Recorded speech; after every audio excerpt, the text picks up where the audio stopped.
Salute to NBA Nation on this Friday afternoon, man. This is the NBA Report. CP the Franchise here. Special guest.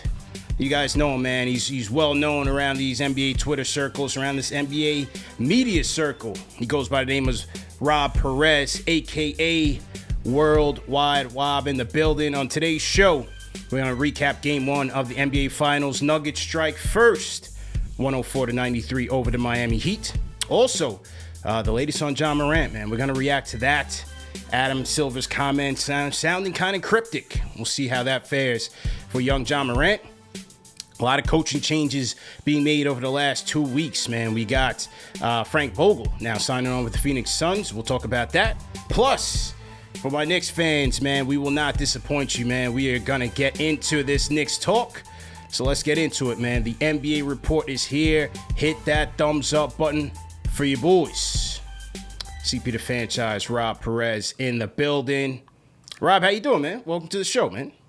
Yeah, thanks for having me. It's I don't want to say proud, but it is noticeable that CP is moving now into the national NBA space with the debut of this channel. I mean, you start with the Knicks, you start with your core, and is this an announcement? Is this like something that's relatively new? This is the day. Well, this just kind of happened. Is it a cold open? What's going on here? You know what? It kind of is. When you're scrambling to make content and then, take care of things on the business side, sometimes it's not always as, formal as you would like it to be. But we did kick off with Game 1 of the Finals. We had two good previews. We had Matt Brooks, who covers the Nuggets for Nuggets.com, and Brady Hawk, savant, 19-year-old savant, man, covers the Miami Heat for 5 Reasons Sports. So we had those guys on to preview Game 1.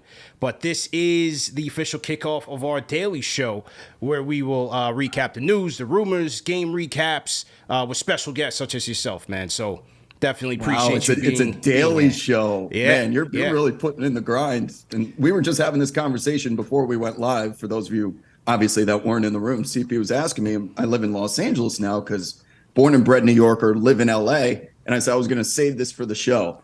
And that's why I'm kind of like eyes popped, because I know how difficult it is to cover the NBA on the East Coast nationally. Yeah. The Knicks, they're on at standard times. They tip off at 7. You do your post-game show. You get to bed at a decent hour. But my friend, when you start dabbling into the world of national, in these Laker games and Warriors games don't end until 1:15, 1:30 in the morning. Yeah. That's when work starts. Because when Westbrook was here, Steph Curry does some shit at the buzzer. You got Klay Thompson counting rings. That's at 1:30 in the morning, my friend. Yeah. Then you go live after, and then you see the sun come up.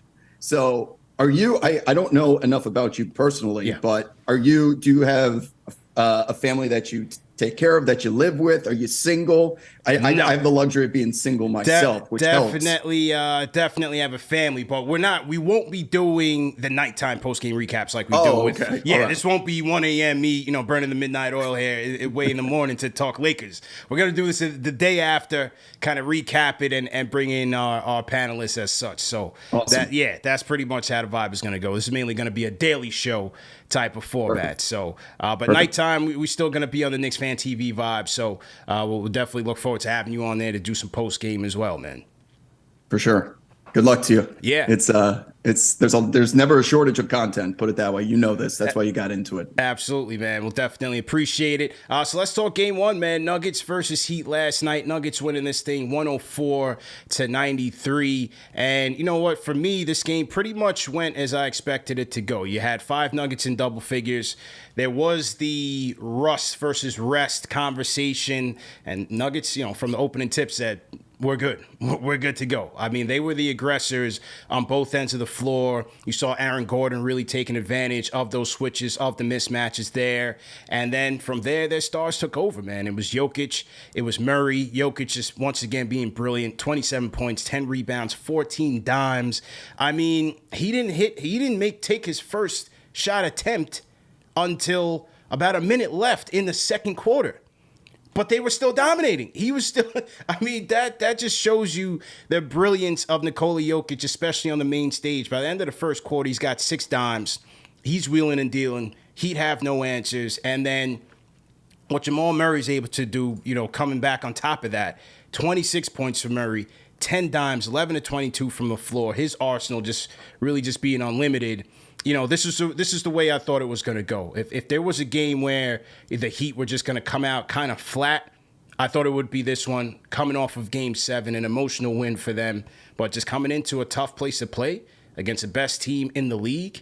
In a place that, with the high altitude and things, I thought the game went as I expected it to go. What do you think?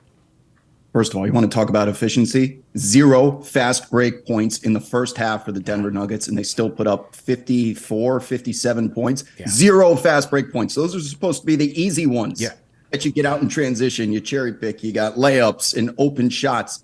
No, this was all done in the half court with their star power. 3 things coming into this series that I was asking questions about, or some things that I was going to be looking forward to.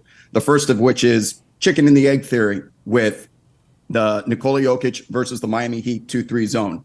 Jokic traditionally gashes zones. He's just too good of a passer. He's got too good a vision, and he's got too good of instincts. Yeah. But he has not faced a zone the quality of the Miami Heat. So is Jokic good because he doesn't play against good zones, or is this zone just good because it hasn't faced Nikola Jokic? We were going to get that answer. It was a relatively small sample size, but there was a play with about 4 minutes and 20 seconds left in the second quarter in which they send Haywood Highsmith over to him when he's not even looking. The perfect timing of a double team. Jokic feels it, senses it, drop steps, throws a seed to the corner where Aaron Gordon is setting a back screen. Bruce Brown up, bangs the corner 3.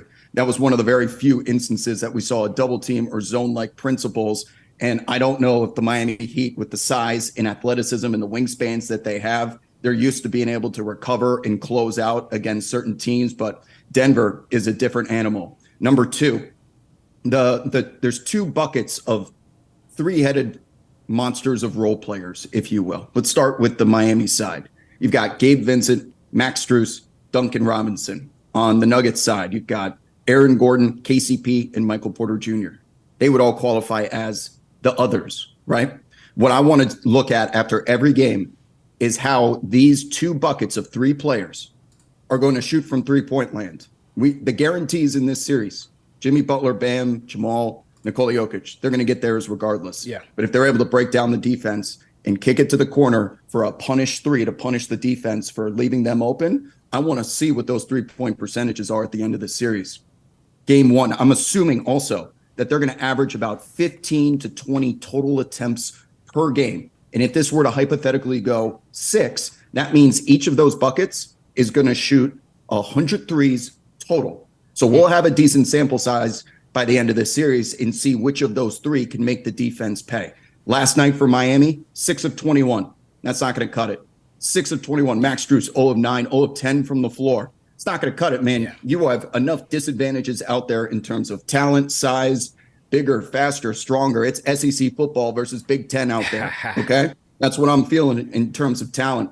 And they simply did not go out there and make the shots that they did in the multiple series leading up to this. They have to make shots. Yeah. They did just set the NBA record for fewest amount of free throws in one finals game. They're not getting to the rim. They're not drawing contact. If you don't make your shots, you're going to get swept. Last thing I want to bring up, CP, and I saved this one for last especially.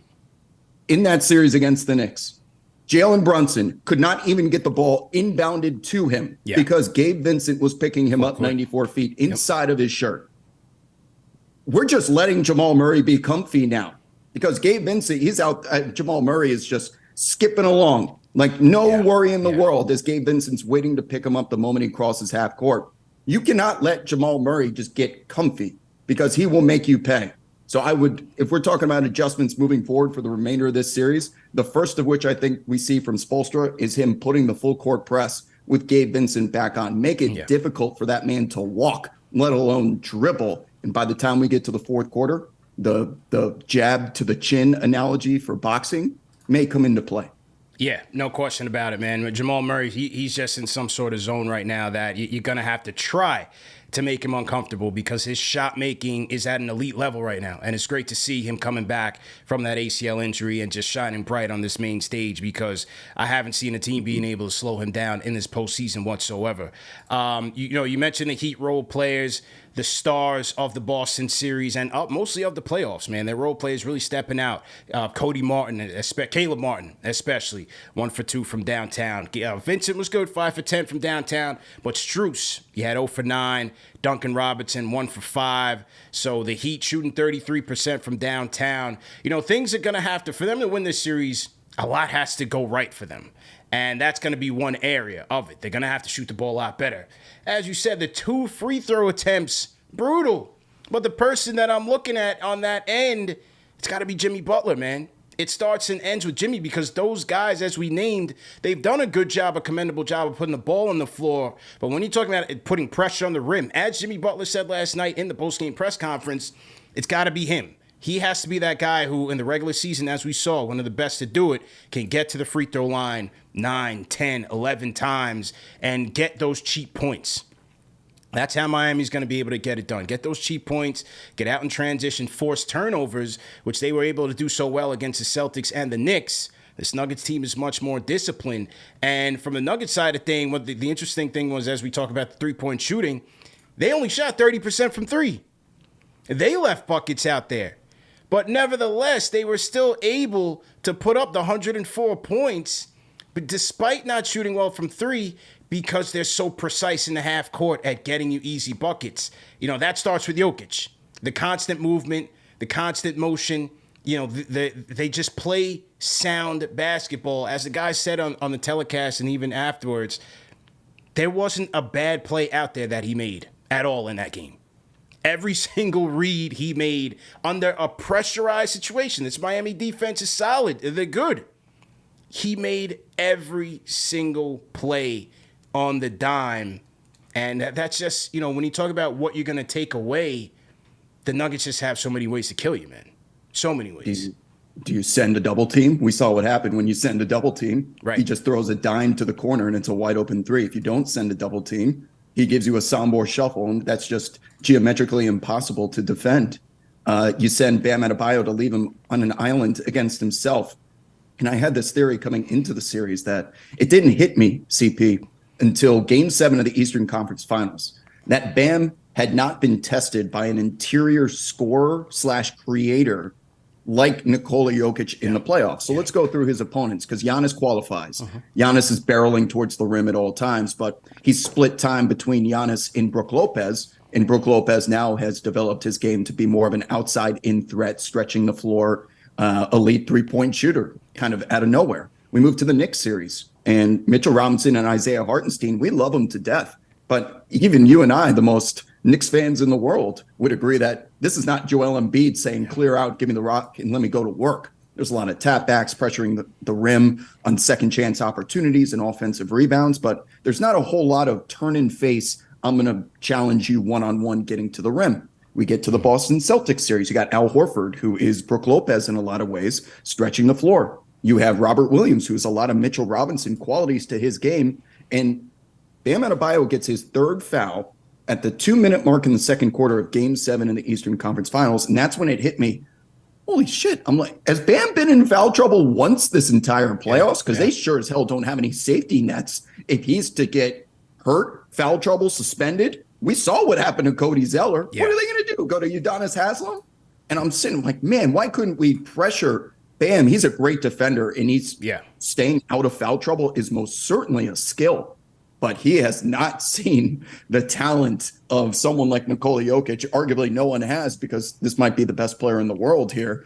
But he gets his 3rd foul early in the 3rd. Bam has, let's be honest, probably his best game of the entire playoffs. And it's in a loss. He's been inconsistent offensively while the defense has been the guarantee. But I haven't seen him in foul trouble just yet. And when Jokic says, give me the damn ball, let me put this guy to work, it was instant 2 fouls. And he's sitting with 3 in the 3rd quarter. So I'm looking forward to that for the rest of this series. Can he stay out of foul trouble while still giving us this efficiency? What was he last night? 12 of 25, 13 of 25. Like, that's ridiculous for Bam. So just, it's a real steep climb for Miami. Yeah, 13 and 25 for Bam last night. I thought he was great.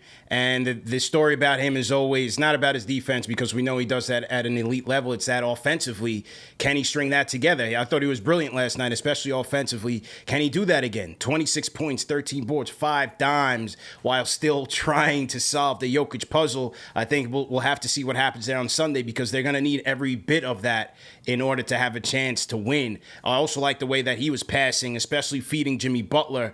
And to me, I think the Heat have to look to utilize that a little bit more often, is finding Butler in space rather than just giving it to him and allowing him to operate, because Aaron Gordon, who has historically guarded Jimmy Butler fairly well, he's a great defender in his own right. And Jimmy's not just going to be able to bully his way into the paint on Aaron Gordon as he has throughout this playoffs to be able to get to his shots. It's going to be a lot more difficult. So I think the Heat have to look to get him the ball more in space and also in transition to try to get him to pressure the rim and also get him some easier looks, because only 14 points last night for Jimmy, only 14 shots last night for Jimmy, 13 points. It's not going to get it done. We've now gone how many minutes here? About 15 without talking about the guy who had arguably the best game of, you just brought him up there, and Aaron Gordon. Yeah.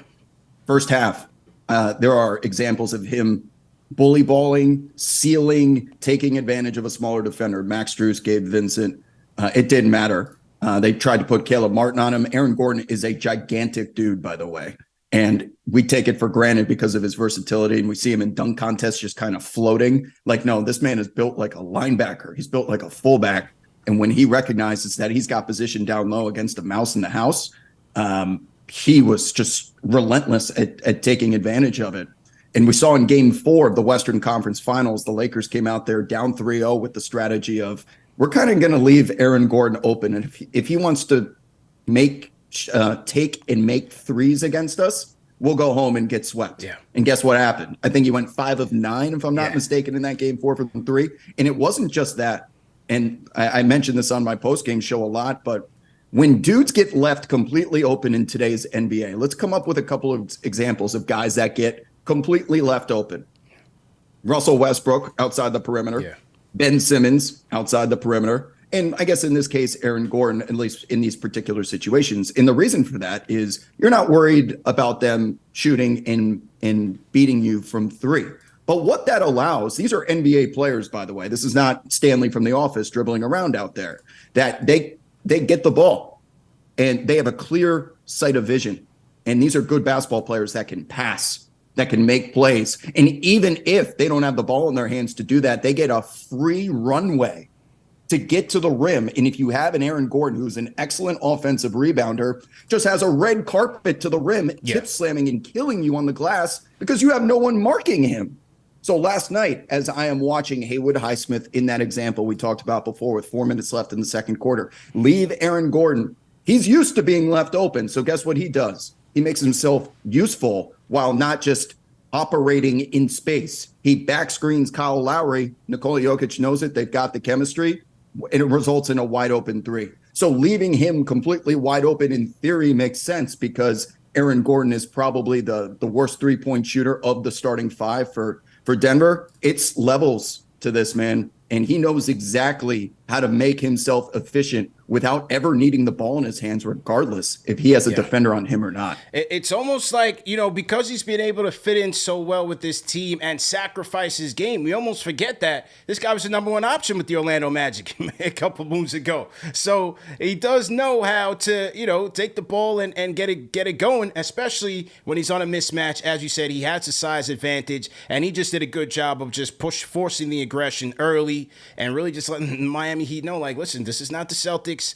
This is not the Knicks. We're gonna move the ball. We're gonna keep multiple people involved. I hate to down my Knicks, but you get what I'm saying. Look at you, you unbiased. Now all of a sudden you're national media, and you see how this works. You have to have an objective point of view, even on your own team. Otherwise, people call you a homer. Welcome to my world, CP. I insulted him just a little bit, man. I didn't like that, man, but I got to get used to it. But I say that to say these aren't the isolation-heavy one-on-one offenses that the Miami Heat are used to. This is the Denver Nuggets, one of the best offenses in the league. And they showed why last night, man. Just a tough cover. Even, we talked about Gordon. I thought Bruce Brown gave them some good minutes in the third quarter when that lead started to balloon from, 16 to 20. I think 21 was their largest lead of the game. Thought Bruce Brown had some good minutes there in the third quarter. Bruce Brown's going to end up being the second best acquisition of the summer behind Jalen Brunson. I think easily. Yeah. They've got him at a contract that, if I went and looked it up right now, compared to some of the other deals in the NBA, considering what he brings and how he fits in like a glove on this Nuggets roster, man, nothing short of like take a bow, standing ovation for that man. And I regrettably, I was one of the people that picked the Nuggets to lose rather early to be polite in the playoffs, because I was a prisoner of the moment at the end of the regular season when Jokic was out. They lost their chemistry. Their defense had collapsed. I was also worried about the Nuggets' depth issues here. I'm like, can we really rely on Christian Brown for 10 to 15 playoff minutes per night? And those 10 to 15 minutes have been awesome. He was defending Kevin Durant in the second round effectively. Yeah. And it's his size, it's his effort. You don't get into a Michael Malone rotation, by the way. He used traditionally, he's like Thibodeau of the West Coast, Wicked Witch of the West. He keeps all young guys as far away from the court as possible. Look what he did with Bones Highland. Yeah. Get him away Got for him up free. Out of there. Got him up out of there, man. Enough of you. This guy's from Queens. Like he doesn't put up with any of the shit. But Christian Brown cracks up, gets playoff minutes, and he's tasked with defending the other team's most difficult assignment, and he's thrived in a very small sample size. So depth has not been a problem because of Bruce Brown, because of Christian Brown, and they go about 8 deep, with Jeff Green kind of spelling Nikola Jokic at the 5, and they've survived these minutes. Yeah. There were four minutes at the beginning of the second quarter last night. No Jimmy, no Bam. No Jimmy, no Jokic. They overlapped, and they came out of that with the Heat winning those 4 minutes by 1 point. So I don't know if both teams would probably sign up for that, but if you've got a lead and you consider the lack of depth on both of these teams, the Nuggets got to be pretty thrilled with that. But they've been winning a majority of the second unit minutes for this entire playoffs, except for the 2 games in Phoenix. So the bench very clearly is not only not a liability, it's an asset. Yeah. And Bruce Brown, 10 points last night.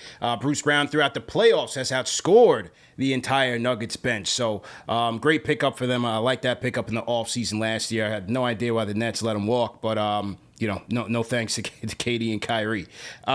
Salute to everybody in the chat, man. Hit that thumbs up button for you boys. The NBA Hour is here. CP the Franchise, my guy Rob Perez in the building. Call us up, man. We're talking Nuggets. We're going to talk John Morant in a little bit, coaching carousel, and talking Knicks. So call us up, 657-383-1509. And for my guys watching on KnicksFanTV YouTube, come over to the NBA Report. Come over to the NBA Report and join us in the chat over here. The link is in the chat.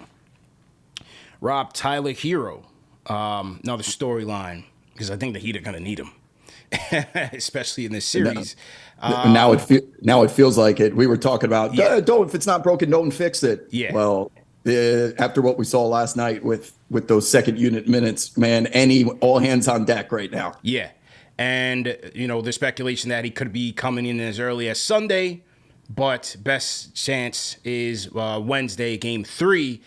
I'm fascinated to see how they integrate him into this lineup. I have to think he's going to come off the bench, having not shot the ball, in game action for, a long period of time now.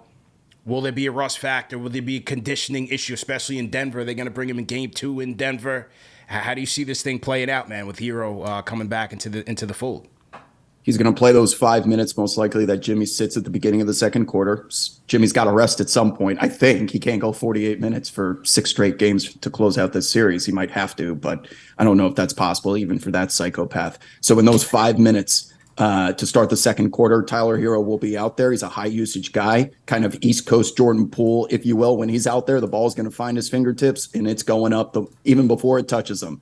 So I imagine his usage percentage will remain high in those 5 minutes. Let him cook, see what he's got in those 5. Now, because Jimmy likely won't take another rest, and you want to get Tyler Herro probably 3 to 5 more minutes after that, You imagine Hero will probably, the first game he comes back, he'll play between 8 and 13 minutes is my guess. And now I have to find him 5 to 8 more minutes. Let's talk the end of the third quarter, most likely against the Nuggets' second unit, if you will. There'll still be starters out there. Don't get me wrong, because rotations are shortened down to 7, 8 guys. But then Tyler Hero is going to be out there overlapping with Jimmy at some point. That will be when I think he turns more into Duncan Robinson, catch and shoot, kind of stand in the corner, spread the floor. We don't need all that creation unless there's not a lot of time left on the shot clock. So they'll get a very small dose of what he can provide, either from being the guy and carrying the offense to take some pressure off of Jimmy and Bam, or are you just have the capability of being a catch and shoot, and we'll siphon away some of those Duncan Robinson minutes and hope that your creativity, makes up for him not being on the floor. But, I do a show with Rasheed Wallace once a week, and I asked him about just coming back into the finals out of nowhere. And we came to the consensus that the regular season is one sport. The playoffs is a second sport, but the final boss is the finals. You don't just, no matter how hard you train and work in the practice facility, you can't replicate finals minutes or final speed. You can try, but it's not the same. And to expect him to come out there and perform at the level that got them into that bubble run is just simply unfair. And as a result, Spoelstra is as sharp as they come. And I think you will ultimately end up with kind of dipping your toe in the water, if you will, to see if he is up to speed or how quickly he can get there. And maybe in games 3 and 4 in Miami with the home crowd behind him, maybe we extrapolate those minutes a little bit more. Yeah, I could see that, like a gradual build-up. It's just going to be very interesting to see how they get him involved. But there's no doubt that his shot-making will be needed either as a catch-and-shoot shooter or as a guy that can force the issue a little bit. Because, look, I think it's been a great story to watch Martin and Strus and Vincent operate and make a name for themselves in the playoffs. But, with role players, they can put on or they can go quiet sometimes. I think the old adage is you expect them to play better at home behind the home crowd. But in these situations in the finals, look, I think Butler did a good job in trusting his guys, but it's a fine line between continuing to go to them knowing that they're trending in a colder direction or taking it on yourself to really force the issue and get yourself involved to ultimately get the rest of the team going. We make it sound so easy. Yeah. And are we damaged goods, the two of us, because we watched Strus and Caleb Martin and Kyle Lowry in that series against us? Yeah. Just always I'm just asking myself, how is this shit going in? And I'm trying to figure it out, because going into that series, I felt like we were more talented, like everyone else probably thinks against the Heat, but that doesn't make you the better team. Yeah. And everything that they get is wide open. It feels like for the most part, at least before last night, everything the Heat, all those 3-pointers that they take, they're wide open. Somebody guard them. Why are they always open? They're open for a reason. And that's a whole show in itself. While we, on the other hand, are sitting down here praying for Jalen Brunson to morph into prime MJ to just get 2 points down the stretch because their defense has 10 guys out there. Stifling, man. Right? So credit to Heat culture, credit to the system, to Spoelstra, and these players. Like Caleb Martin got waived from Charlotte for a reason. They didn't let him go because, he'll just go thrive in Miami. He got waived because he didn't fit in there and they didn't see the potential.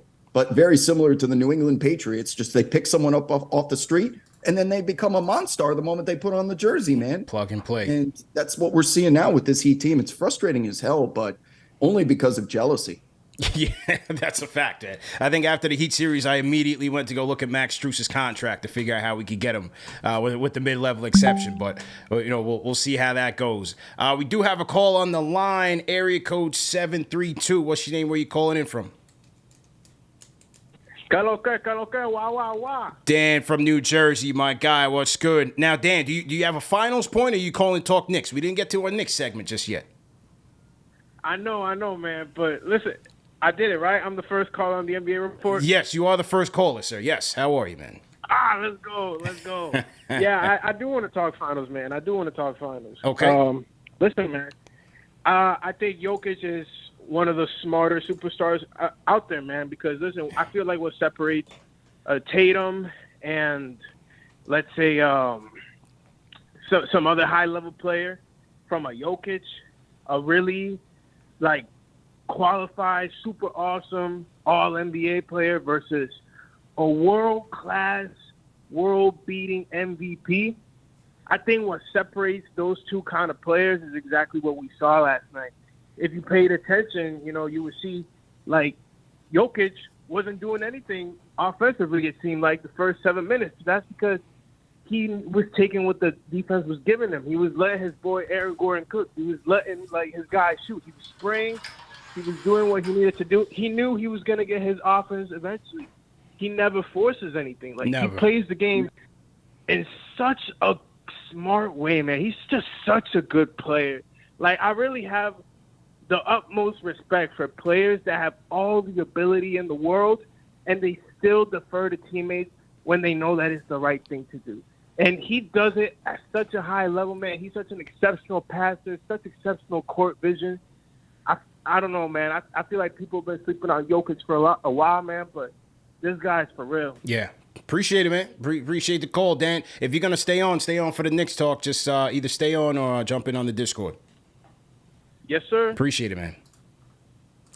Yeah, Rob, there's been so much talk in the last couple of weeks. Is Jokic being disrespected? Are the Nuggets the exciting team? Dan Patrick catching a lot of heat yesterday. He was saying, casual fans aren't into the Nuggets. I mean, look, if you enjoy the game, I enjoy watching the guy play. I think, seeing a big man like that operate, first time in the finals, having a triple-double in his debut since Jason Kidd, and he looked like Jason Kidd out there. 6 assists in the first quarter. I mean, this is a damn near 7-footer, wheeling and dealing. Looks like he's completely out of shape, but in phenomenal shape, and just being cerebral. We haven't seen it. Like, I haven't seen a guy with that type of passing vision and level of genius since Bron, since Jason Kidd, since Magic. And this is a big man. This is a center. It's unbelievable what we're seeing right now.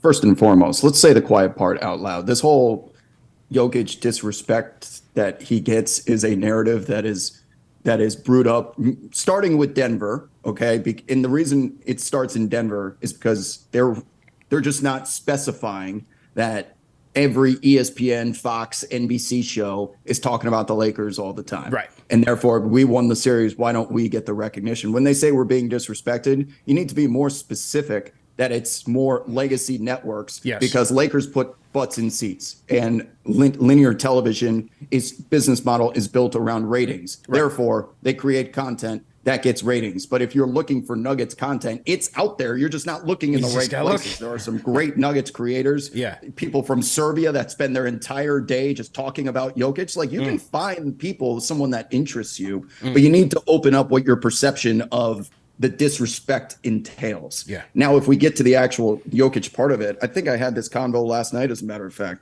that Barkley was talking in the pregame show about, I can't find a comp for Jokic. Well, not everyone needs a comp, but whether it was Vlade Divac, Arvydas Sabonis, even to an extent Hakeem Olajuwon with some of those post moves, what we ultimately come down to here is the skill that I put above all for Nikola Jokic is his instincts and his timing. Right. He can barely jump over a credit card. He developed the Sombor shuffle because he busted his ankle and he wanted to get into the practice gym. So he was practicing this kind of Dirk-esque fadeaway without jumping. That isn't a travel, but to prevent his injured ankle from putting weight on it, the Sombor shuffle became an evolution of his game and now kind of his version of a stone cold stunner. So you have that facet. You have, you talk about his passing out of the post and why you can't send double teams. His timing, he doesn't wait too long. He doesn't throw it too early so that a defense can recover. And above all, with his passing accuracy is something that I think a lot of people that are trying to replicate their games after NBA stars. I'm sorry to tell you this, people, but you're never going to be able to jump like John Morant or prime Derrick Rose. You're never going to be able to shoot like Steph Curry. There's a reason why everyone that's currently in the NBA isn't doing it too, let alone aspiring people. These are just otherworldly extraterrestrial talents. Yeah. That doesn't mean you can't take facets of what they're doing and try and develop your own brand. But Jokic being probably the easiest I guess, relatable or replicable type of talent out there that you want to go out there, work on your passing accuracy. Because that Bruce Brown play that I've now referred to twice, Bruce Brown is standing 50 feet away with his hands like this, CP. You ever play the game in baseball? I'm going to put my mitt up, hit the mitt. Yeah. I don't want to have to move it. Like, he puts his hands up and they just stay there and the ball hits him in the fingertips. He's not throwing balls at people's ankles. You don't have to shift over to catch and shoot. You're just stand in place and Jokic will hit you between the eyes every single time in real time while being double teamed. That's what, to me, above all, why he might go down as one of the best big men of all time. That's what I want to talk about first. Yeah, well said, man. Absolutely. Back to the phones we go. Area code 347. What's your name? Where you calling in from? Talking NBA Finals, Game 1. Yo. Can y'all hear me? Yeah, loud and clear. What's your name? Where you calling in from? EP, what's up, man? King Deez. Shout out to you and Rob, man. King Deez, the return of King Deez, man. What's good, bro? Yo, I thought you forgot about us, man. What's good, man? Can't forget about humble beginnings. And I saw that you had Rob down here. Shout out to Worldwide Rob. That's one of the best follows. And listen, I'm not going to talk the Knicks propaganda because you guys will do enough of that. Yeah, but not yet. The finals is just for me. For me personally, it's so therapeutic. You know what? Like we're watching great offense from Joker, and it's not just Joker. All 5 players on the floor are all threats because of the constant movement. Yep. Like I think a lot of things that don't get valued in the modern day NBA, quote unquote, by the casuals, it's not really about your attempts and how much shots and how you look. Kind of about the percentage. Like Denver has always been percentage wise one of the best offenses in the league, and this year they're doing it again. I mean, they're like top 3 in like offensive rating, top 3 in assists, top 3 in like field goal percentages, what made. So like they're able to expose you because all 5 players could do Simon Tip. Like they got 3 players that shoot for the catch and shoot. They're just knockdown killers in Caldwell Pope and Jamal Murray and Michael Porter Jr. Then you got Joker out there just playing, like you said, CP, bigger Jason Kidd. Like it's very interesting to see what they do, because I do believe they're going to win this series in less than 6. I'll probably give them like 5 now, but it's going to be very interesting going forward to see how they manage to keep that core together, what pieces they bring in. But it's all about offensive efficiency, man. And as a Knicks fan, I hope we could get to that. So hope so. Just wanted to say that. Definitely love that y'all two hooked up, man. Y'all need to do this more. Shout out to you, Rob. You the best, man. You got me on the Twitter too. You follow me. I always like what Worldwide Rob was saying. So peace and love. I'm listening on the YouTube. King D, salute, my guy. Salute. Yeah, man. You know, when you look at this team, to me, it's the most complete team. It's been the most complete team in the league. When you look at the complementary pieces that they've been able to put around Jokic and Murray, you have Murray returning to his old self, and to me, even playing even better. I mean, like I said, his shot creation is just on an elite level right now. There's really nothing that you could do to slow him down. Porter Jr. filling into his slot. You know, this is a guy who came in with a lot of fanfare. It's a hyped-up draft pick. Had the setbacks with the back surgeries, but he's starting to fill his role. And, you know, sometimes he's spotting up shooting. Sometimes he's putting the ball on the floor attacking, but he's not trying to do too much. He's staying within the confines of the offense and just playing his role. We talked about Aaron Gordon taking a step back, playing his role. KCP just being a sniper, being a 3-and-D wing that they need out there. I mean, this is the most complete team I've seen in the league this year. The evolution from the big 3, which was, I would say, the Boston Celtics with KG, Allen, Paul Pierce, to the Heatles down in Miami. We evolved to the age and era of super teams, specifically the death lineup, Golden State Warriors with Kevin Durant. And the market kind of pulled back. There was a regression there that unless you can replicate putting Kevin Durant and Steph Curry on the same team, just assembling talent together is going to have human error issues. For example, the Brooklyn Nets. Yeah. I mean, from a durability standpoint, from a character standpoint, from a chemistry standpoint, whatever angle you want to take on the Nets and why that experiment failed, you know, they had multiple seasons to try and figure it out, but they did not become the super team that the Golden State Warriors were. And now as we kind of regress back to the bubble, how did the Lakers win that championship with just AD and LeBron? They didn't technically have a super team. They had a duo. So now we move to the era of duos. But while those two at the time are still top 5, top 10 players consensusly in the entire NBA and the world, it's only 2 of 5 on the floor. And what they did is they surrounded those guys with KCP, another common denominator, Kyle Kuzma, Danny Green, the J.R. Smiths, Alex Caruso, 3-and-D guys that were all extremely efficient and willing to do their jobs and only their jobs. 3-and-D, catch and shoot the ball when you're open, D up on the other side, be able to switch guard positions 1 through 5. Everyone on that Lakers roster did just that. And now we fast forward to 2023, and every team out there is trying to replicate that model of having 2 stars. In the case of the Nuggets, you've got Jamal Murray and Nikola Jokic. And if you surround them with knockdown shooters and great off-ball individual defenders, honestly, Michael Porter Jr. he was Bambi on ice for a couple of years. But now that he's healthy defensively, he is turning, I don't want to say great, but he's a pretty damn decent solid help defender. Closes out. He was second last night in rebounds. He had 12 total, 11 defensive. He does things defensively that you would never expect just the new age Steve Novak to be, or Kyle Korver. He's just a knockdown shooter. They just stand there like gargoyles, right? No, everyone on this Denver Nuggets team is a supplementary piece from a 3-and-D mindset. So let me put this full circle and put a bow on this. We went from the big 3 era to everything I just discussed. I like to call this current era we're in the big 3-and-D era.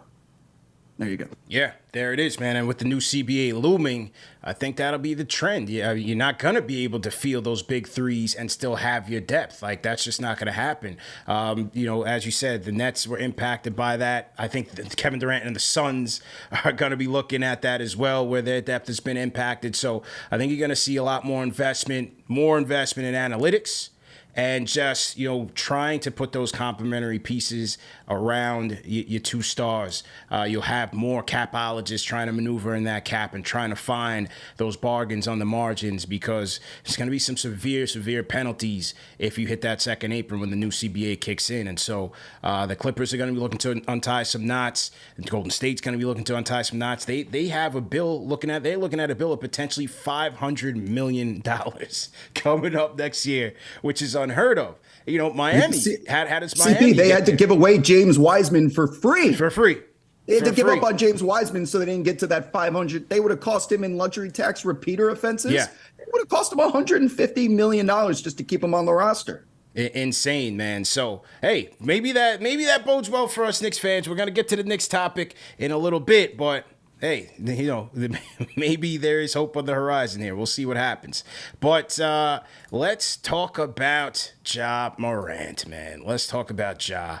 Yesterday, Adam Silver met with the media during his State of the Union before Game 1 and had some interesting things to say about Ja Morant, man. This is from Tim McMahon of ESPN. In regards to Ja Morant, his situation, potential suspension, Adam Silver said, "We've uncovered a fair amount of additional information. We probably could have brought it to a head now, but we've made the decision that it would be unfair to these players and these teams to announce that decision in the middle of the series."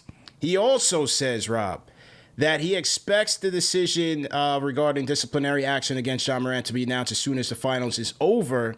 There was one more thing that he said, which I found to be interesting. I'm trying to pull it up here from Tim McMahon. He says, "I don't think we yet know what it will take to change his behavior." He emphasizes the need for Morant, Grizzlies, and people around him to create better circumstances moving forward.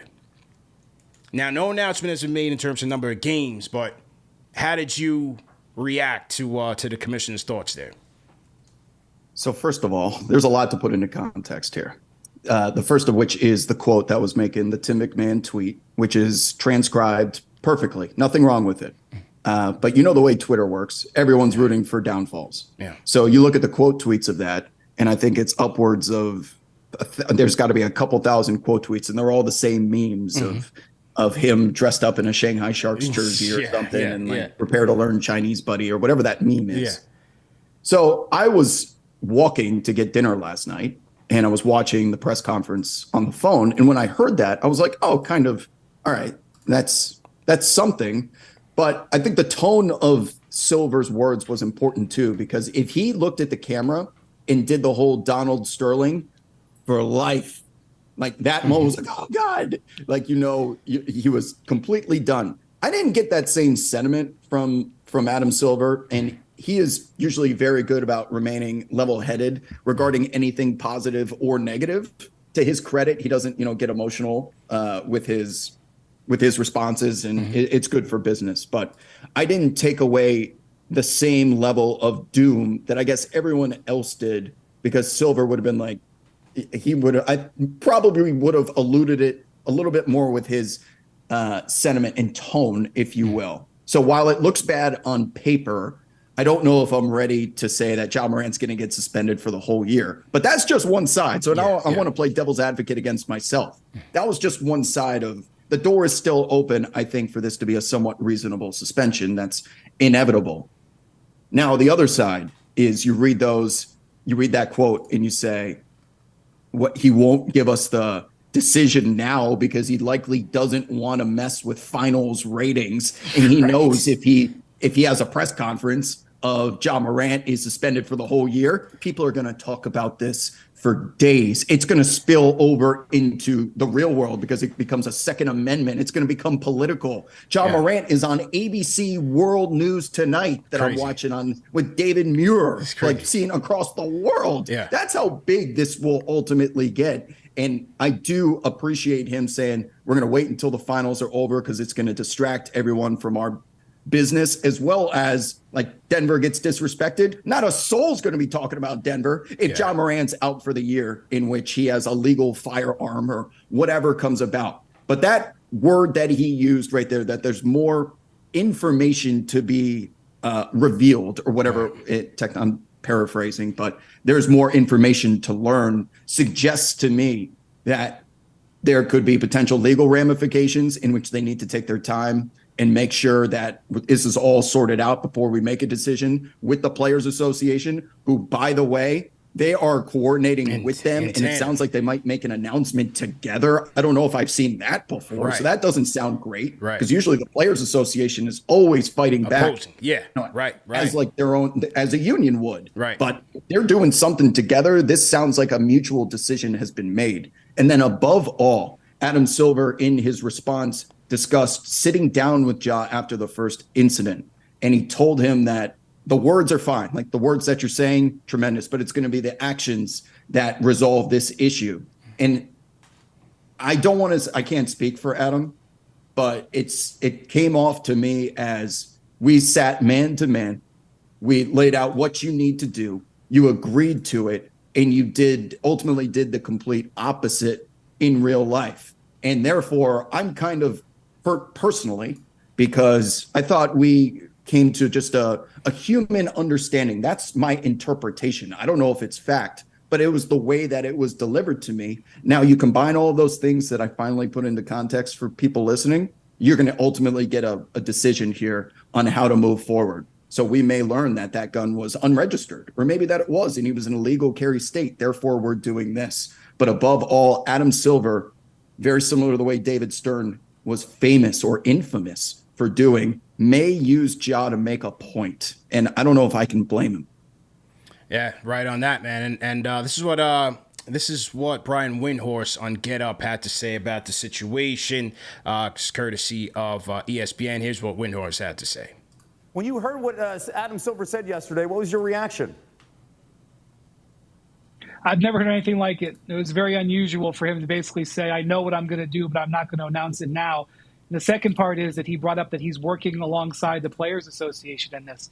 He's obviously bringing them along side by side. Trust me, typically the Players Association isn't there, as the discipline is being decided on and doled out. So this is a situation that is wide-ranging. And quite frankly, the indication here is that this is going to be a significant suspension.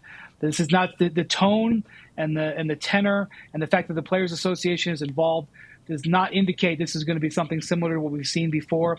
And I also think that Adam Silver is expecting for there to be a lot of reaction to what he does. He doesn't want it to be a storyline during the finals. So take all of that under advisement as you consider what's headed for John Morant. All right, that was Brian Windhorst. I agree with both of you, man. I think the fact that they have, it seems like the support of the players' union and that these two are kind of in lockstep on this, that doesn't sound too good. That sounds like real quick, over under 50 games. I'm going 50. That was where I was going, 50. Yeah, I think it's about that. Second offense. The difference with the Gilbert suspension, which ended up being a negotiation between Gilbert and Stern. Stern said, "I'm going to suspend you 50 games. You're going to say yes." And Gilbert talked about this on his show. Mm-hmm. You're going to say yes, and I'm not going to come for your contract, and you're going to agree to that. And Gilbert was like, "Okay," because that contract was worth a lot of money. Right. But that was on a team plane. That was in a locker room. That was in an NBA facility. John Morant is kind of in just life. Maybe even legally carrying a firearm, depending on where he was when that video was filmed. But 50 games would correlate and parallel the Gilbert Arenas suspension. It's not an entire season. He can still come back and the Grizz be there for the playoffs. So right around that range, I'm going to agree with you there. I'm saying 50, man. At first, I thought maybe like 20, 25. But as he said now, more information has been revealed. This is the second offense after just a month after the first. Or it was maybe less than a month or around that. Just after the first, where the league vouched for him, Silver vouched for him. They sent him to the rehab vacation in Florida for 11 days. He comes back from that. They sit him down with Jalen Rose. He does his Oprah-style interview. He's contrite. He's this, that, and the third. And then, boom, it happens again. I think he's trying to send a message, especially with that last quote that Windhorst said, "I don't think we know yet what it will take to change his behavior." That makes me feel like they're going to give him a lengthy suspension. That's going to impact his wallet. And you hope that helps him change, man, because for me, like I've said this before with him, it's bigger than basketball. Like, he needs to save his life in this situation because it just seems like it's going down a very, very bad slope. He had the incident where he allegedly pulled the gun out on the 17-year-old. That was sealed up and put under the rug. The incident where his friend might have pointed a laser beam at the Pacers bus. I mean, some crazy, crazy nonsense like that. And then you have this now. I think they're going to try to send a message to him, man. And I don't want to pretend to be able to relate to John Morant either. CP, I'm from Westchester County. Okay, this is suburbia, perfect compared to the rest of Earth, man. Like, is a perfect place to be. He's from the middle of South Carolina with a different upbringing, sees the world in a different place. So I don't ever, like, he may find this to be completely normal behavior based on the way that he was raised. And there's also nothing like wrong with that, especially if he's within his legal rights to be in a car carrying. There's thousands. I don't want to turn this conversation political, but how many people in this country are carrying legally right now in those states? And he may have been doing just that. Now, because we get into the conversation of being disciplined and doing it again anyway, that shifts it away from the whole legalities. But I'm trying to look at this from a wide-ranging scale/scope, and I try and remain as apathetic to these things as possible because ultimately I just care about the basketball. The same way that when Floyd Mayweather stepped into that ring, all I cared about was how damn talented this guy was at boxing and everything that he had occurring outside of the ring. I was trying to not let that affect my viewership of him inside. But that's, some people would be like, that's the problem, Wap. That's the problem, that it's like that's part of life. And I understand that, but I watch the NBA personally as entertainment and an escape. And when I talk about it, I want it to be an escape from real life. You know, real life kind of sucks last time I checked. So that's my view of it and why I'm trying not to personally, I guess it's just natural for me to give people the benefit of the doubt. But the trending things that you are discussing and the repeat offenses and wielding around guns and messing with certain crews could really get you into trouble. And he has a lot to lose. Sounds like he's already potentially losing some sponsorships. We'll see what the fallout is from whatever this suspension is. He's going to lose a lot of money with his salary. He's a young kid still compared to us. I mean, I know we're both 90s Knicks guys, which means we were born in the 80s. Yeah, I'm old, man. I got gray hairs coming through my beard, man. I see some, the little silver fox going on, man. I'm old, man. Gray is the new black, especially when it comes to beard. So because I'm older and I have a little bit more of a apathetic view towards life because I've just been around longer, I have to keep reminding myself that he's in my young 20s, I was doing too. I wouldn't know what to do with this type of money, especially if I came from none of it. Just think about those things and then formulate your decision is kind of what I'm getting at. True indeed, man. So to everybody in the chat, once again, hit that thumbs up button for you boys. Hit that like button. The NBA report is here. Simulcasting, though, on KnicksFanTV. So salute to everybody in the chat. If you guys are watching over at KnicksFanTV, man, come on over to the NBA report. Subscribe to the channel. Hit that like button. Comment, share, all those good things, man. Having a good conversation. Just recap Game 1 of the NBA Finals. Talking John Morant situation with special guest Rob Perez, a.k.a. Worldwide Wob. All right, Rob, let's run through these kind of rapid fire. We have some coaching changes announced this week. Most recently, as of today, Frank Vogel makes his return and taking the Phoenix Suns job. And obviously, the Phoenix Suns having let go of Monty Williams, looking for a new coach, new ownership. They got Isaiah over there consulting. I thought Isaiah was gonna take the job. But Frank Vogel, man. Frank Vogel, NBA champion after a couple of years off, is back in the league. What was your response to that one? Defense first coach, championship coach. Players respect him. I think all the way back to the Indiana Pacers days that were threatening those big three Miami Heat with Paul George and Roy Hibbert. Like, they were in the conference finals every year for a reason, man. Even in Orlando. When he was there, that team competed. So he has proven over the course of the last 2 decades now that players respond to his coaching. And above all, he can get guys to commit defensively, and he's proven it. I don't know if I wouldn't put him in the Spoelstra level tier of coaches, but you better believe Kevin Durant signed off on this and Devin Booker signed off on this. Yeah. You're not making no damn hire without them being okay with it. So if they sign off on this and considering his history, it's hard for me to critique coaching because I've never been an NBA coach. Yeah. I coached like middle school kids. That's so I'm not in these locker rooms, but doing shows with players and talking with guys like Rasheed Wallace, where's the value in coaching? Is it chemistry, getting the guys together? Is it X's and O's?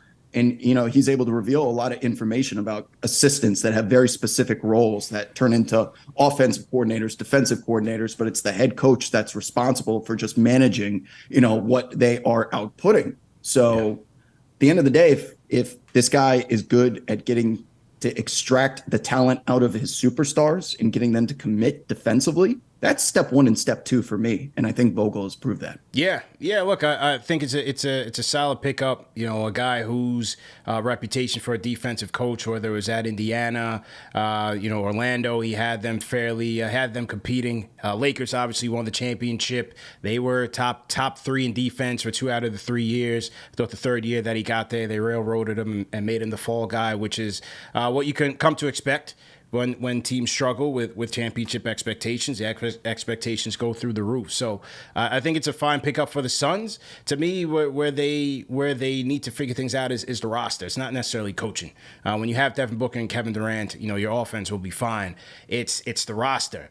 What will his arrival mean for DeAndre Ayton, who was on the outs with Monty Williams? Does Ayton look to stay? There was the interest with the Pacers. Where do they go with that? What happens with Chris Paul, who's going to be another year older? And with that brings durability concerns again. Can he make it through 82 games? How will they maneuver the roster to get more flexible, to get more depth on their bench, because they really don't have it. Campaign, nice player, solid player, but other than that, it's a little bit tricky. Terrence Ross isn't necessarily the guy, or TJ Warren, not the guy he once was. So how do they build that? Talk about the need for having a complete team in the Denver Nuggets and how they were quite literally flawless from 1 to 5 that they have in their starting lineup. Last time I checked, Devin Booker and Kevin Durant were awesome in that series, but Denver overloading the side of their action and purposely leaving Josh Okogie open in that opposing corner. Josh Okogie wants to make threes against us. He's going to get his chances. Guess what? He did. and he didn't make them. Right.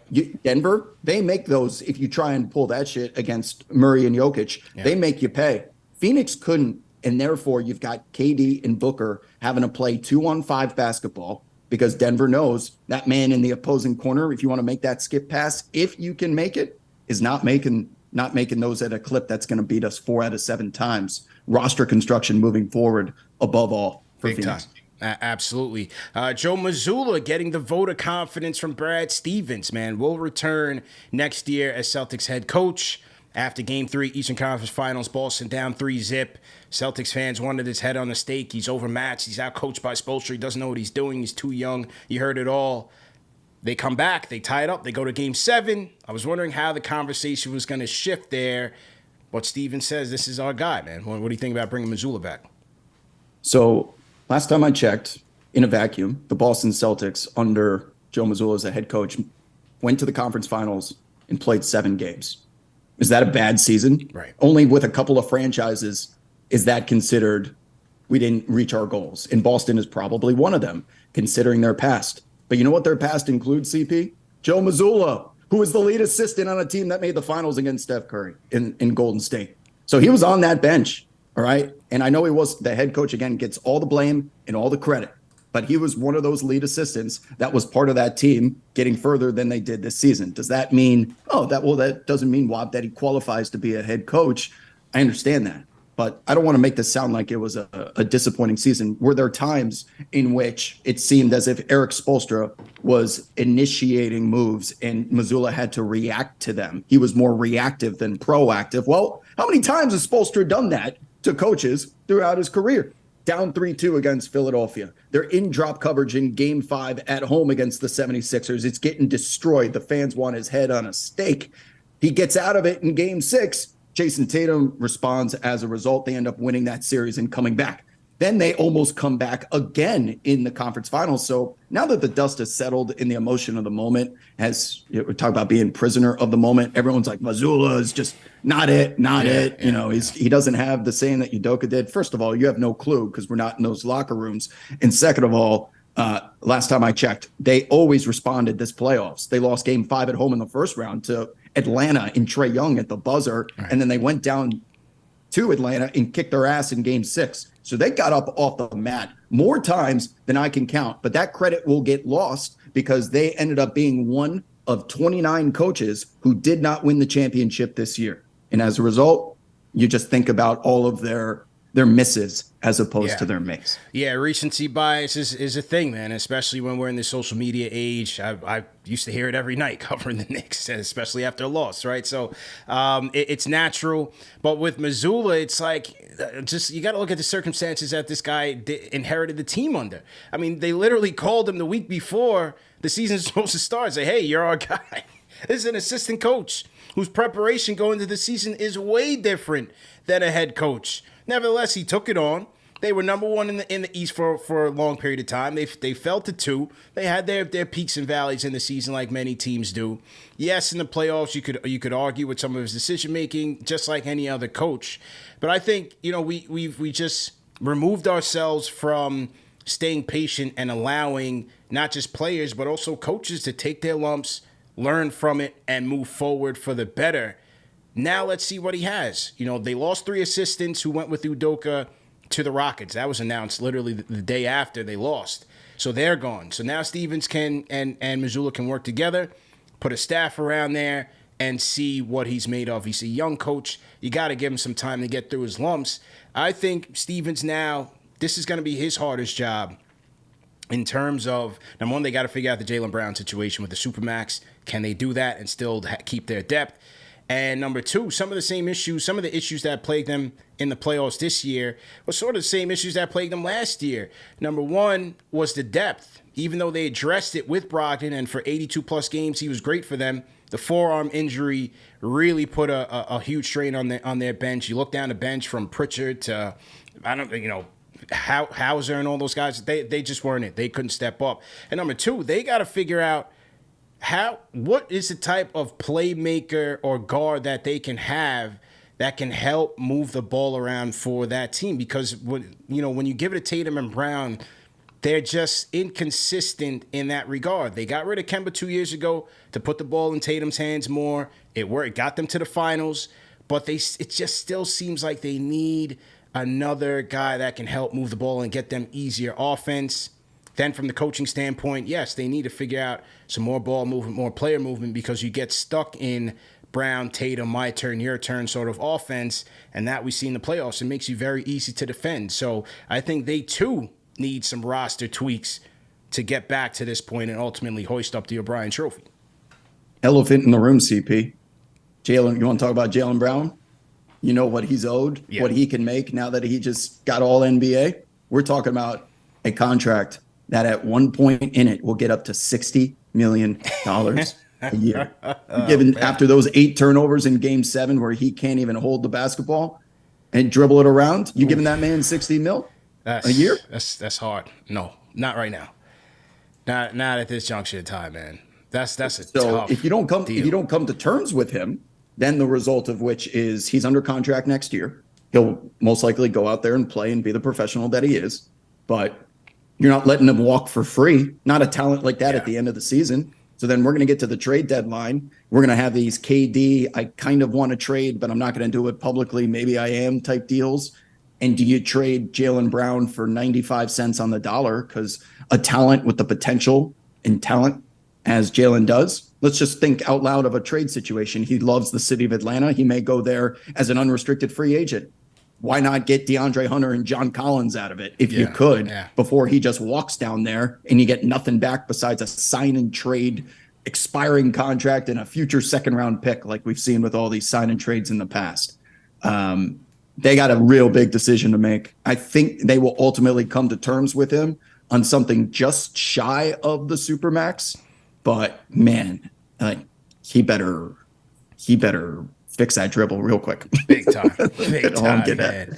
Certainly something to think about, man. And also on the coaching carousel, Monty Williams getting the bag, man. 6 years, I believe it's $78 million. Could reach 100 with incentives. The richest head coach in the NBA right now. How about that? You fall out. You're the fall guy in Phoenix. They put your head in a stake. You want to take a year off. He tells, according to The Athletic, he tells the Detroit Pistons he wants to take some time off, but he would consider them next year. They up the ante, and he says, oh, I changed my mind. Detroit Rock City, Detroit basketball, I'm in here.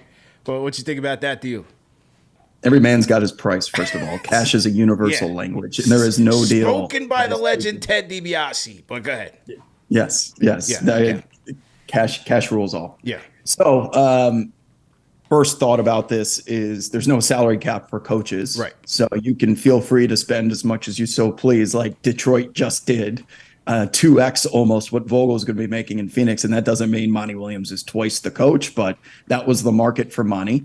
And I'm also considering the same Mazzulla situation are people seeing what Monty did this year as a failure, or is Phoenix just one of those situations, let's break up, and we know we'll be happier and better off without each other, but kind of remain friends type deal? Because while that's always a joke on Twitter or a meme, it in real life, those things ultimately and kind of do work.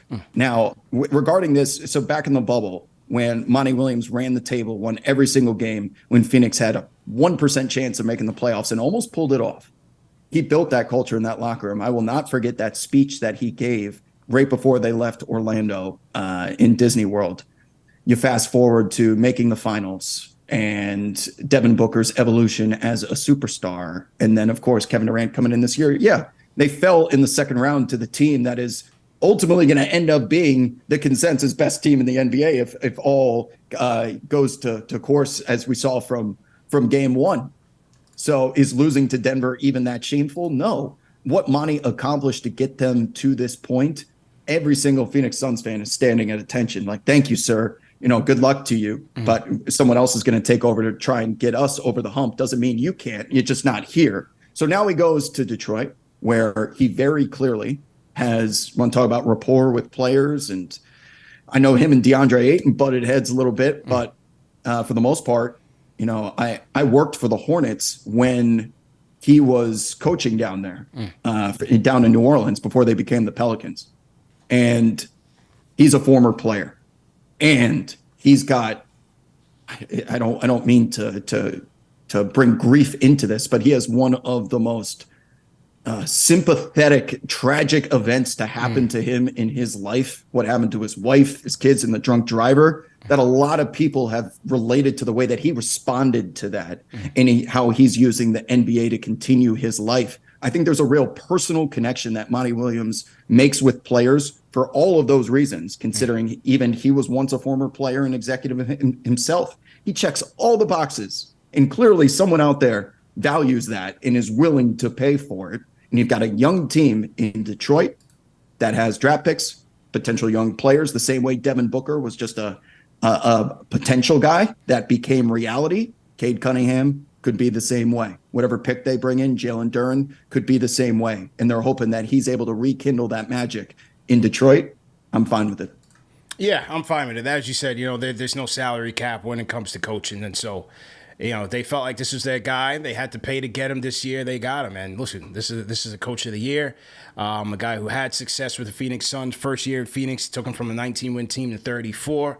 And now he's got some young talent to help mold and build a culture with, right? You talk about Cade. We'll see how Cade fares in his third year. Can he stay healthy? Jaden Ivey, Jalen Duren has certainly showed some signs. They have the number 5 pick in the draft this year. They had a coach of the year candidate before him in Dwayne Casey, but I don't think he had the type of promising young talent that Monty Williams will have. Dwayne Casey did have Cade for 2 years, but Cade, there were 2 injured years. He played 60-something games in his first year. Last year, he played 12. So didn't really have much young talent to build with and had a losing record as a result. So I think with Monty, he has a chance to now build that culture. Has some young guys that he can help mold. Hopefully, they bring in some savvy veterans to help kind of round out the ship. And then we'll see what happens from there, man. But can't complain, man. $78 million from Monty Williams cashing out. So good job by him. And then all that's left is Toronto Raptors, man. We'll see. Is Steve Nash the guy? Is JJ Redick the guy? Toronto Raptors. Ujiri's still looking for his guy, man. I'm trying to think. I mean, who's left out there? You're not bringing in a D'Antoni that's been rumored around? Is Doc still gonna is he still gonna play those musical chairs, or will he find himself with that one? No, my guess is Doc ends up on the set of NBA Countdown next year. I think he's been there before, but yes. I also don't know, like the Raptors, if they lose Van Vliet, what are they, barely a play-in tournament team here? Right. Doc's not going anywhere. It's not ready-made. Ready-made. He's more than happy to go play golf. How about Sam Cassell, man? Sam Cassell, a name who's always been about, but hasn't gotten that opportunity. Adrian Griffin finally got his with the Bucks. Why not? Kevin Young in Phoenix, many thought that they were going to get the job there. Maybe he's the one who gets to Toronto. Sam Cassell was Rashid's guy. Rashid wanted him to be the Philly coach. But there's a lot of these assistants out there. There's Kenny Atkinson lurking as well. Atkinson, a bunch of young players up there in Toronto. We know what he did with Brooklyn. Plenty of nice fits, plenty of options out there. Just because you're last doesn't mean you get what's left over. There's plenty to go to for Toronto. True indeed, man. Once again, this is the NBA Report. CP the Franchise here. Special guest Rob Perez in the building. All right, Rob, let's get to what the people want to talk about, man. Let's get to the orange and blue. The New York Knicks, 48 wins, 2 wins shy of the Eastern Conference Finals. How do you reflect on the season, man? And what do you think about the season as we've had some time to reflect on this thing? Preseason prediction was 40 and 42, or like 39 and 43 was my preseason prediction. Yeah. That ultimately I thought we would get a play-in tournament berth, and I thought it was potential to make the playoffs from it. That's where I kind of stood for a majority of the season through the winning streaks and the losing streaks, because Lord knows the Knicks go on a 7-game winning streak. How do they respond in December? 5-game losing streak right after it. And for a majority of the year, man, the only consistent part of this Knicks team was their inconsistency. Now, for the first couple of months, they are dead last in the NBA in opponents' 3-point percentage. And that was because when you have Evan Fournier, and that's when Derrick Rose was a part of the rotation too, you have, let's be honest, quite frank, guys that cannot stop their own shadow on defense in today's game are getting broken down. Then you have to help, and you're just giving up wide open threes. As a result, the Knicks are dead last in the NBA at giving up 3-point percentage to their opponents. Then Thibodeau decides, you know what? Okay, this is going to get fixed now. He goes to the kids, which so many Knicks fans have been clamoring for years. But at last, we get Grimes coming back when he was injured. Quickly, minutes go through the roof. Obi Toppin, granted, still to this day, not the best defender in the world, but it was Isaiah Hartenstein, and just a focus on clogging up the holes in the dam.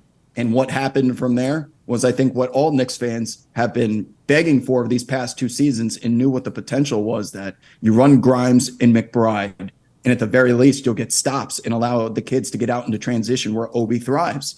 And it just started happening. Yeah. But at the same time, all of that good stuff happens for 3-4 games in a row against the Rockets and the Pistons. You got Julius Randle's career high 3-pointers on his birthday in Detroit.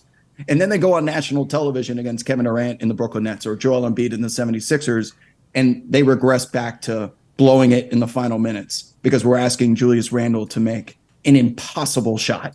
It's like 4 seconds left on the shot clock. He's going to his weak side right hand step back fadeaway that goes over your television screen from behind the backboard. He loves it.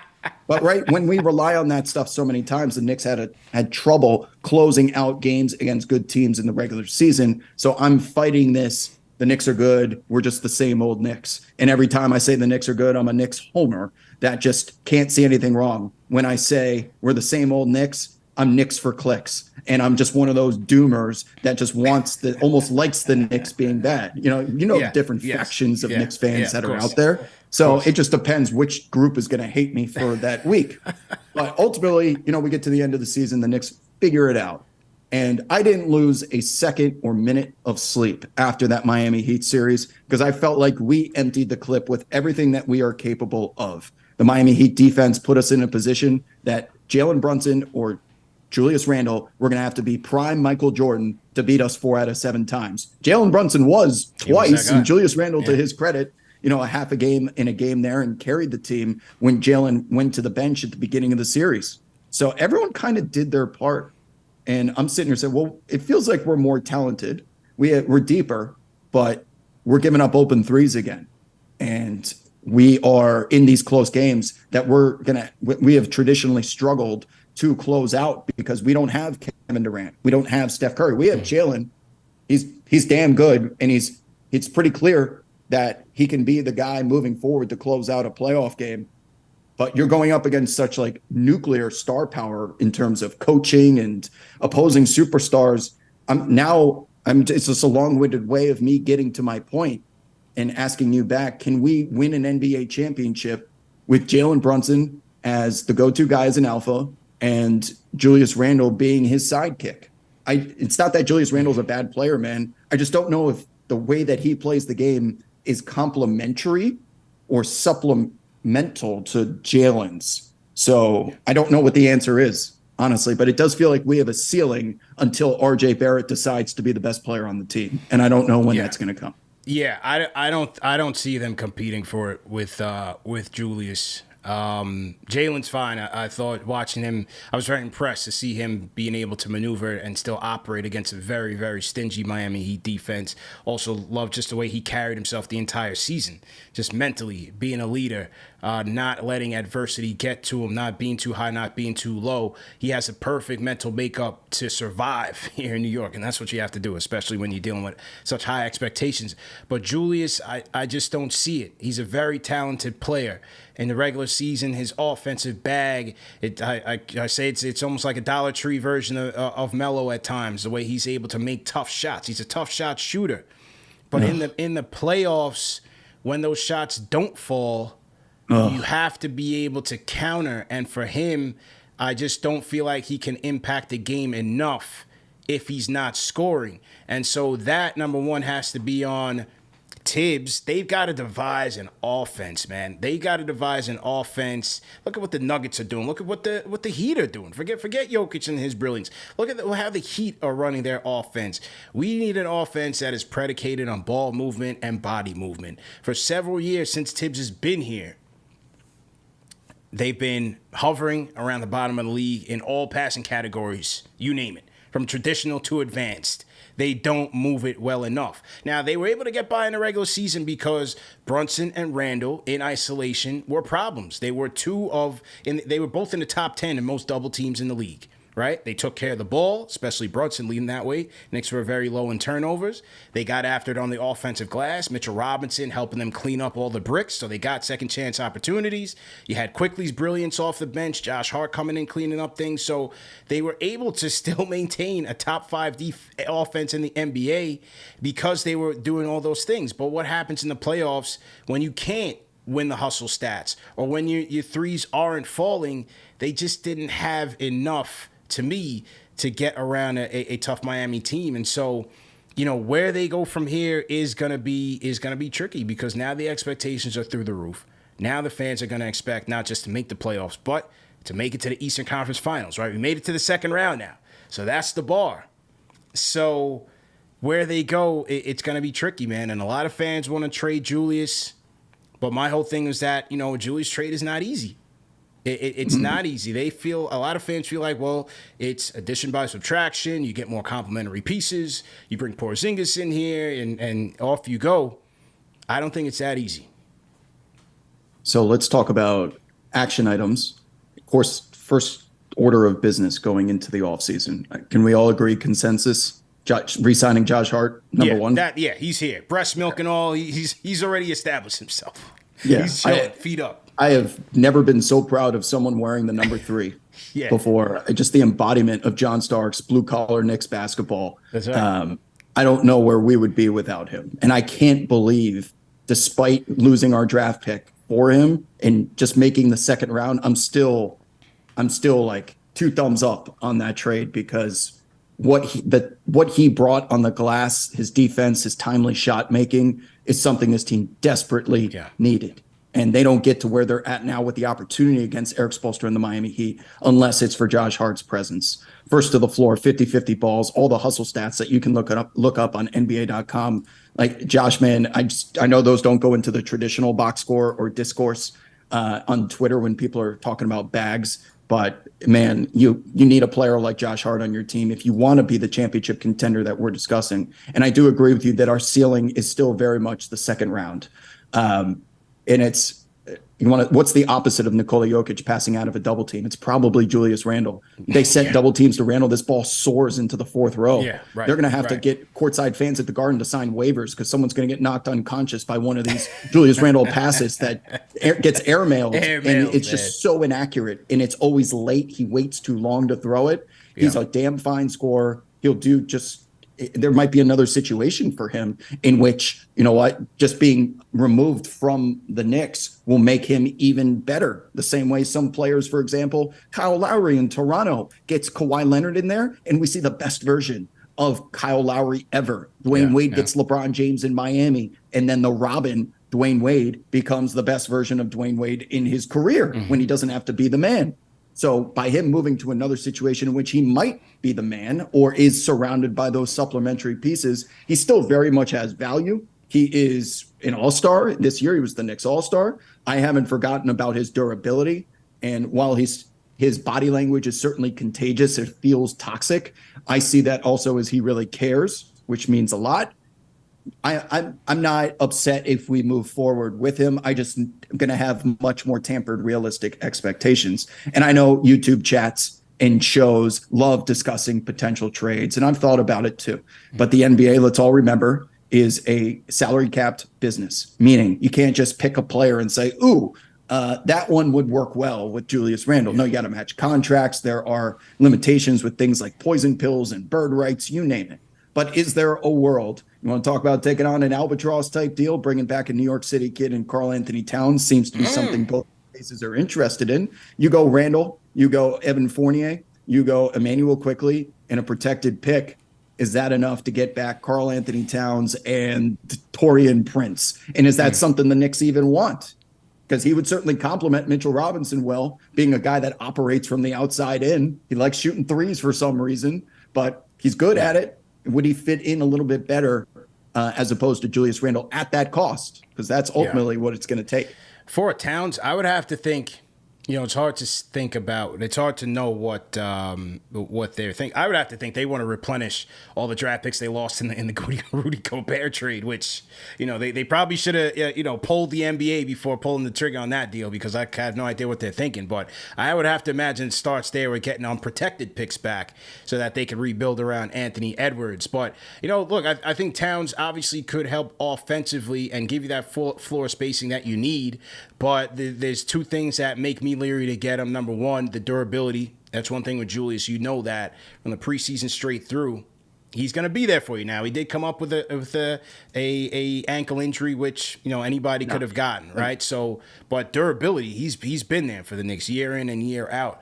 And then defensively, when you're already trying to figure out how to hide Jalen Brunson, because let's be honest, offensively he's a dynamo. Defensively, it's just not there. I don't think he's ever going to be a great defender. So, but then having Towns out there as well, that's when I think things get tricky, man. Because you've got to be a true competitor. You got to be close to top 10 defensively in the league. And I just don't, if you put another defensive liability out there in the lineup, I don't see it. That's the thing with Towns. I just don't see them being strong there. That would put a lot on the shoulders of Mitchell Robinson to continue to be that guy that has to make a decision. Do I help? Do I come over and contest? Because if you do that, you're giving up a tip slam to the guy that you were supposed to be guarding in the first place. And the way that Cat gets beat off the dribble on the perimeter, and you're running Mitchell Robinson and Cat together, Knicks are going to have a lot of Timberwolves problems that they currently have with Gobert and Cat being out there simultaneously against a speedy team with foot speed out there that have big guys that can move. It's just I'm not for or against it. It's more so just a conversation starter. And I'm more leaning towards sending Randle to like Atlanta if they would deal with us for John Collins. That could potentially benefit both sides, and DeAndre Hunters, if you will, or whatever numbers match there. But more of a complimentary piece, a guy that doesn't need the ball in his hands as much, doesn't stick when he gets it, because Randle's going to turn, face, go isolation. That's not really John Collins' game, but he can still bring some toughness. I don't know. I'm just, again, thinking out loud. Yeah. But it'll be an interesting offseason. But it doesn't start until the Knicks re-sign Josh Hart for me. Listen, get that done. Absolutely, man. Once again, we're talking to Rob Perez, the NBA report, CP the franchise here, and we are talking Knicks. One of the coaching changes that we didn't mention, but who's here is not here, but who's moving on is Nick Nurse. Nick Nurse going from the Raptors to the Philadelphia 76ers, man. So he's going from the North, and they were ready to run him out of town, man. Every Raptors content creator we brought on here, they compared him. His nickname was Nick Thibodeau up there in Toronto, if you didn't know. So I thought that was very interesting to learn. That was some revelations there. But now he's going into Philly, the belly of the beast, man. And he's taking on the Sixers. But listen to his comments in regards to James Harden, because I thought it was very interesting, man. Here's his comments from his press conference here. You got to be better at the end of those 2 months. And do you want James Harden back? Pardon me? Do you want James Harden back? James Harden's a great player. That didn't answer the question. Well, I would say this is that James has a decision to make, and I'd be very happy if he came back. I don't know who that was in the Philly beat. Pressed him heavy. You didn't answer the question. Nick Nurse said, "I beg your pardon." But, non-committal on the Harden thing. I think he's a great player. What'd you think about First of all, welcome to Philly. Welcome. Hey, Coach Nurse, welcome to Philly. You didn't answer the question, bro. Like, you got 90 seconds of honeymoon. Like, this is not Canada anymore. I'm like, hello, how are you? No, this is Philly. But yeah, until Harden makes a decision on whether he's going to be a 76er or a Rocket and at what terms, and Nurse is probably not going to ever answer that question, whether he likes him or not, but they can survive, I think, without him, and he knows that. So he's kind of just putting it out there that if Harden's a great player, if he's a part of this team, we'll figure out a way to use him. He's just being a politician there for a reason. If he really wanted Harden there, you would tell him, I hope he comes back. Right. You would have heard that out of Nurse's mouth. Right. I hope he comes back. I hope we can integrate him. He didn't say it. So therefore, I have to make my own assumptions. Yeah, he's like, he's cool. But the thing is, though, if from what many are saying is a very good chance that he does bolt to Philly. Are you all in on Embiid? If Embiid calls Leon and says, I'm ready to reunite with the camp, are you all in on Joel Embiid? I mean, God, we need a whole nother show for Joel Embiid. I mean, he's the MVP. He's the MVP for a reason. I mean, he was dominant when he's on the court. How many years of prime Joel Embiid are left? Well, that all depends on injuries, man. Because that's one thing that you can pencil in is a Joel Embiid injury at some point in the season. He's going to miss time. So are you trading your entire franchise? Are you going to continue to stock a guy that can only play 50-something games moving forward? His shelf life, he is a perishable item.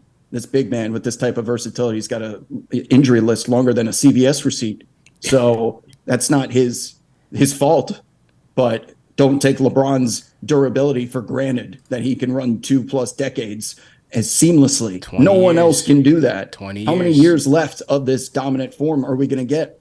And therefore, we're talking about potential trades and stuff like that. His market needs to incorporate those facets. Yeah, no question about it, man. It's a complicated trade to make. Yes, it is the MVP. We know he's a talent. We know he's a guy that could. I think he could help the Knicks get to the Eastern Conference Finals, but it depends on the price. I mean, if you're going to look at gutting your entire team in a deal that's more, I think it'd be more than what Donovan Mitchell got for Utah. That's a tough trade to make, man. It's a very difficult trade. So we'll see how that goes down. But what would you say before we let you go here? Is there a player out there who's on your wish list as you look into free agency or potential trade targets? Is there a player out there? It could be a star, could be a role player, Josh Hart ilk. What do you think? I mean, we're talking about needing another. God, but as long as RJ's on this damn roster, I know 20% of the usage is going to go his way. I want to bring Fred VanVleet in to play the RJ Barrett role, not the Randle role. But we can't. We're committed to RJ moving forward. So if you put Fred VanVleet out there alongside Brunson, Barrett, FVV, Mitchell Robinson, and then an Obi Toppin or whatever, like, damn, yeah. If I could put together a dream lineup without it costing us any assets and getting him in just strictly free agency, I would love nothing more. It's just not that easy. So I'm looking for another backcourt scorer that can take some of the pressure off of Brunson and Randle if Randle's going to be on the team. And I think FVV is a realistic candidate that qualifies for that. Yeah, I think for me, they still need a wing, man. They still need a wing. A true 3-and-D wing, 6'6", 6'7", or better. Hart, I like Hart. He's cool. Grimes is cool, but a lot of times they're undersized there at the wing. You can never have enough wing depth. And I think they need to go out there and try to get one. The free agency market doesn't look all that good, just in terms of what they can afford. Obviously, they do have the assets where they can go out there and make a trade. We'll see what happens in the draft, but they definitely need to address some three-point shooting. On the cheaper side, you have a Seth Curry. I even said, hey, maybe even Alec Burks, who knows? But definitely some three-point shooting and some wing depth. That's where I'm going with. But yeah, we'll see what happens when free agency gets here, man. But great show. I know we coming up on time, man. But definitely great show. And yeah, man, we got to do this again, man. This was a great one. Absolutely, my friend. It was a pleasure. We'll have a long off season to be trying to burn time. By the time it's August, we're going to be sitting here talking about, would you rather have 5 Obi Toppin sized Emmanuel Quickleys or 5 Emmanuel Quickly sized Obi Toppins? And then that's the type of discourse and conversation that it will be. We will be begging to have these type of lightning rod topics to discuss. So there'll be plenty of time. Absolutely, man. Rob Perez, ladies and gentlemen. Rob, thanks again for coming on, man. We'll do it again sometime soon, man. Enjoy the West Coast. Adios, man. Appreciate you. All right, ladies and gentlemen. That was Rob Perez, man. Great show. Shout out to Worldwide Rob. Shout out to everybody for tapping in to the NBA report. And yeah, man, this is it, man. This is the new project that's been on the horizon. That's been in the planning stages for quite some time, ladies and gentlemen. KnicksFanTV is going nowhere. As you guys know, that is still home to the best Knicks channel out there, the best Knicks content out there. So we're going to continue to keep that rocking, man. You're going to continue to see the same faces and the same fire content. We're still going to be keeping it going, but the aspirations was always to expand this thing into covering the NBA at large, and that's what we're doing here with the NBA Report. We're going to be doing daily shows. We're going to be doing game breakdowns, special guest interviews. We're going to be broadening the interview spectrum as well, not just Knicks, but people from all over the basketball world. So we're going to be doing that. We'll have our draft content. Our draft content will be here on the NBA Report as well. The Rhyme Animal Chuck D will be joining us on Monday. Corey Taliba of No Ceilings Podcast will be joining us on Monday. My guy Rafael Barlow is waiting in the wings to talk draft as well. So we're going to have a number of great guests, man. We're going to have some great content. So I need you guys to jump on the wave, man, especially you guys watching on KnicksFanTV. Jump over on NBA Report. Tell a friend to tell a friend. Hit that subscribe button. Hit the like button. Hit the share button. Comment on these videos. Because just like KnicksFanTV's rise, it is through your support why we were able... Well, it is through your support why this channel will be able to grow in the way that I feel like it will grow, man. But we need your support. Especially, I've been telling you guys on KnicksFanTV, like, share, subscribe, comment. All those things are very important. All those things are very important. And listen, man, we can do this ourselves, ladies and gentlemen. One of the things that I'm always encouraged about, especially when doing KnicksFanTV and getting you some of your messages, is a lot of people say, CP, we want to see you on a big stage. We want to see you on ESPN. We want to see you on the Knicks channel. We want to see you there. They say that, and it's always encouraging. It's very humbling. But we also got to change our mindsets up here. People understand that we could do this ourselves. We can do this ourselves. We can be just as big as those platforms. We can be even better than those platforms, but it takes your support. We're on the verge. We're going to go out there and make history, man. We're going to go out there and make history as a grassroots movement, and we're going to build this thing brick by brick, subscriber by subscriber, view by view, comment by comment, like by like. We're going to do this thing out the mud. It's going to be straight grit and grind. So I'm looking forward to it. I've been doing KnicksFanTV this is going to be year number 7. Year number 6. It's going to be year number 6 for KnicksFanTV and year number 1 for the NBA Report. So just like, we took our time and built it up, we're going to do this the same way here. So continue to support. Shout out to the team. Shout out to Gamba for the layout, man. Layout looking crispy. Shout out to TM. TM been springing into action to get us up to speed with the new channel. Shout out to Alex, man. Shout out to everybody. Shout out to Tyler. Tyler's been plugging away on the social media and the reels. So a team effort once again that it took. The same team that it took to build up KnicksFanTV is going to be the same team building up the NBA Report, man. We're just going to keep it rolling. And again, we appreciate everybody's support in helping us accomplish our goals, man. So continue to tap in. Once again, shout out to my guy, Rob Perez. Monday, the Rhyme Animal Chuck D joins us right here on the NBA Report. We'll recap Game 2 of the NBA Finals, and then Corey Taliba for the nightcap. And we'll take your questions on the NBA Draft. So once again, like, comment, share, subscribe. And remember, man, we're going to do this ourselves. The number one show for the fans, by the fans. We're not waiting on anybody to give us a turn, to give us a chance. We're going to go out there and take it ourselves. And so I hope that you guys out there watching will do it on your own terms. Do your thing. Do what it is that you aspire to do in life, man. Take a leap. Take a jump. You only live once. You don't have to make content. Whatever it is that you aspire to do, whatever it is that you're passionate about in life, take the leap, take the jump, and take a chance. This is what I'm doing right now. And I appreciate everybody's support in that quest. All right? Have a great weekend, everybody. Great show to kick things off. NBA Report, KnicksFanTV, CP the Franchise. I'm out.